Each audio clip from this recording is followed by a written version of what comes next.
Hi, welcome to Africa in Perspective. My name is Nelda and I make videos about Africa from Mondays to Fridays. So, African leaders are out here embarrassing everybody and their moms. A lot of times when people talk about why Africa is underdeveloped, people typically talk about how African leaders are corrupt. However, I think it's important for us to stop using these big macro terms and to actually distill what exactly we mean by corrupt. And I think one of the ways to understand why there is so much corruption in Africa is by actually looking at how African leaders are employing their terms. Typically, in a democratic state, which a lot of African countries claim to be, there should be a smooth transition of power, which means a leader comes into power for, say, 4 years, 5 years, and then they get re-elected if they will, because a lot of countries give you 2 terms. And then after those 2 terms, you leave. However, leaders like in countries like Mali, for example, decide, no, we're not going to do that. And so I woke up this morning, it was a beautiful bright day, and I told myself, I'm going to enjoy this day. But I thought, I'm going to read the news. And when I started reading the news, I found out that the leader of Mali, so he was a military leader, he decided to give himself 5 extra years. Now, I'm going to give you a little story as to how we've gotten here today in Mali. I'm not Malian, I'm not in Mali, but I mean, speaking in general terms. In August of 2020, there was a president in Mali called President Keita, and he was accused of a lot of corruption, a lot of insecurity going on in the government, as well as a lot of misuse of funds. And because of that, the military leader known as Goita decided to take control. So it was basically a military coup. Now that happened in August 2020, so automatically there was an interim president by the name of Ndao. That's all you need to know. If I'm mispronouncing the name Malians, please let me know in the comment section. President Ndao was then later on also removed by the same military leader Goita because he said that the interim president was going to sideline him. Now, so Goita has been in power since May of 2021, and so for the last 4 years, he promised that he was going to restore Mali back to a civilian government. But yesterday, which is how I ended up finding out about this morning, he decided to give himself 5 extra years so that he can be in power at least until 2030. And beyond that, he also decided to make these terms renewable as much as necessary, which is just a very fancy legal way of saying indefinitely. At the same time, these new terms are terms that don't need re-election from the people. That basically means Mali is now technically, you cannot consider it a democracy. Now, the reason I'm talking about this is I'm actually curious, what do you guys think about this? Because this is not the first time this is happening in the African continent. There have been leaders in multiple African countries who have done this as well. They've come into power, people have cheered them on. They're like, yes, you're bringing us change. But at the end of the day, these have been the very same people who have gone ahead to give themselves extra time in office. And that can never be good, according to my opinion. And I think a lot of people would actually resonate with this. If you disagree, let me know in the comment section why you disagree, because there are actually a lot of people who are defending this move. So today I sat down and wondered, why exactly would somebody defend a leader, particularly an African leader, staying in power for a very long time? Now, there are 3 reasons that popped out for me. The very first reason is people typically say if a leader is so good, they should stay in power for as long as possible, which means some leaders are just so great. They're so perfect. They're just amazing that they can extend their term limits for as long as they want. That argument sounds very good on the surface, but then when you really consider what makes a good leader, what qualities make a good leader, the argument just falls apart, because I believe that one of the qualities of a good leader is being able to let go of power willingly. You need to be able to understand that no matter how good of a leader you are, there's always somebody who's going to be able to do a better job than you. No matter how good you are, you have strengths and you have weaknesses. And if the government has experienced benefits from your strengths, you better believe that they've also experienced your weaknesses. If you don't go through a power transition, the government will still experience your strengths, yes, but they're also experiencing your weaknesses. I'll give you an example. I consider myself to be a leader. I am absolutely amazing when it comes to analytical skills, but that doesn't mean that that is the only thing that makes a leader. Like, I'm really good when it comes to budgeting, when it comes to finances, which is why a lot of the times when I speak on this channel, I speak about statistics, because that's just the way my brain works. But when it comes to leadership, you also need to have negotiations, diplomacy. You need to be somebody who's a good decision maker, great communication skills, charismatic, can rally up people. There's so many things that come into being a leader, and there are some areas that I've already listed that I personally consider myself to be weaker in. So that being said, if you're a leader and you're in power for, say, 30 years, and you're somebody who cannot negotiate, the country is going through a lot of pain, because you might be absolutely amazing at budgeting, but you're terrible at negotiating, and the country has terrible diplomacy and international relations policies. You guys see what I'm saying here? So because of that, I think no matter how good of a leader you are, you possibly cannot be as good as Mandela was, for example.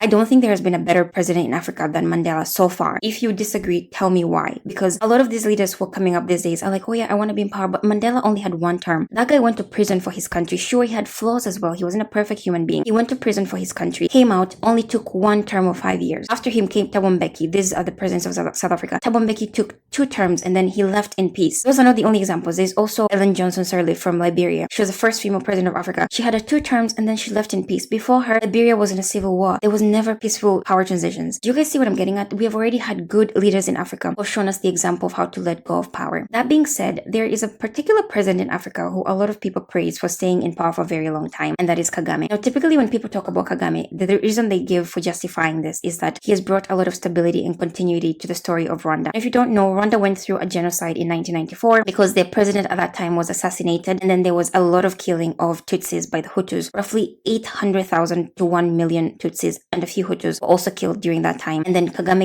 came into power after that. Now, that being said, Kagame hasn't been in power virtually all my life because that was roughly in 2000, early 2000, and I think he has done a lot of good things for Rwanda, but at the same time, guys, we need to consider the fact that we'll only know whether Kagame's leadership is good or not after he has left, and that is because one other quality of a good leader is being able to set up systems that will last beyond your time in office. If you set up excellent systems, the way Kagame has developed Rwanda, and a lot of Rwandese people love him. I have so many Rwandese friends. They all love him, absolutely love him. But if Kagame leaves office today and those systems fall apart, that will be a sign that his term in office did not bring about any stability or any continuity at all. The other issue here is that there's been a lot of allegations towards Kagame and his leadership, and things like media censorship and people not being able to speak comfortably. A lot of people have said allegedly he's conspiring with the M23 rebels who have been bringing a lot of trouble in the DRC. So do you guys see the issues that I'm getting at here? If somebody stays in power for so long, even if they're bringing some sort of stability or continuity, there's still certain things that are interfered with, and that is people being able to criticize the government. It is much easier to criticize the previous administration, but if it's been the same administration for 20, 30 years, there is nothing that you can really do about it. Then when Kagame has been asked about this, typically he has said that Africans have their own political systems